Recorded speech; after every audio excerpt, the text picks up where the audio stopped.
che ci troviamo nella piazza San Pantaleo,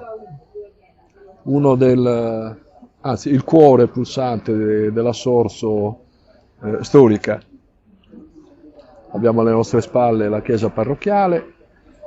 e dalla parte opposta le altre due piazze del centro storico, la piazza Bonfigli e la piazza Sant'Agostino.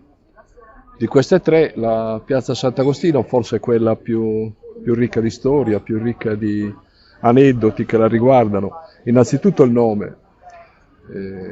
si chiama piazza Sant'Agostino perché all'interno della piazza c'era un tempo la chiesa dedicata al santo omonimo. Chiesa che venne demolita nel 1861 per ordine dell'allora arcivescovo di Sassari, il quale aveva recepito le istanze dei poteri civili che volevano far attraversare la strada che sarebbe nata e che avrebbe portato da Sassari a Castelsardo. Anziché costruire la strada di lato alla chiesa, preferirono demolire la chiesa. Non è un atto, come dire,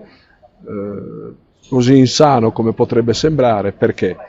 Perché all'epoca, siamo nel 1861, era in costruzione la nuova chiesa parrocchiale di San Pantaleo, questa che abbiamo alle spalle, che necessitava di materiali, e allora si decise di buttare giù quella chiesa che era dedicata a Sant'Agostino per utilizzarne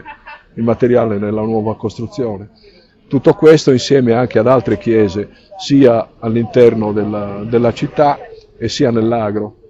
come le chiese di Santa Manzia, di San Giuliano, la chiesa di Geridu,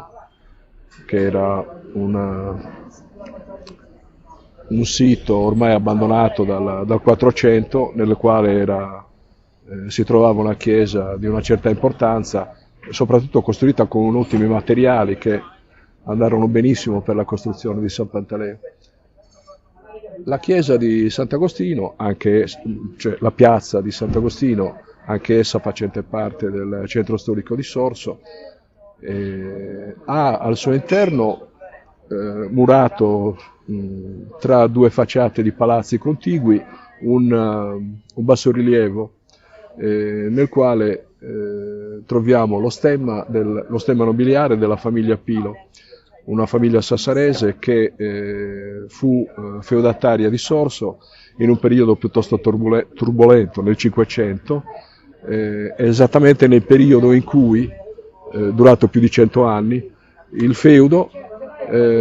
passò di mano in mano, a partire dalla morte di Rosa Gambella, che fu l'ultima baronessa della famiglia per la quale il feudo venne costituito, e siamo nel 1481, e fino al 1596, quando una serie di diatribe di carattere giudiziario non arrivarono alla fine, con l'aggiudicazione da parte della Reale Udienza di Cagliari a un discendente della sorella più piccola di Rosa Gambella, Marchesa, era un Castelvì.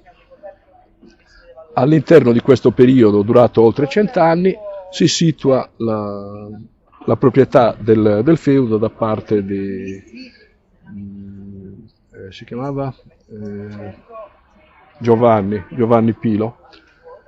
e quello stemma è appunto quello della sua famiglia, quindi sicuramente risale al periodo in cui lui fu proprietario del feudo di Romangia, che, detto tra virgolette, è uno dei feudi più importanti che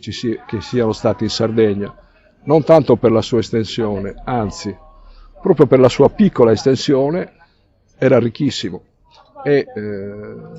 così come aneddoto, l'attuale discendente della famiglia Matte, che furono gli ultimi feudatari di Sorso,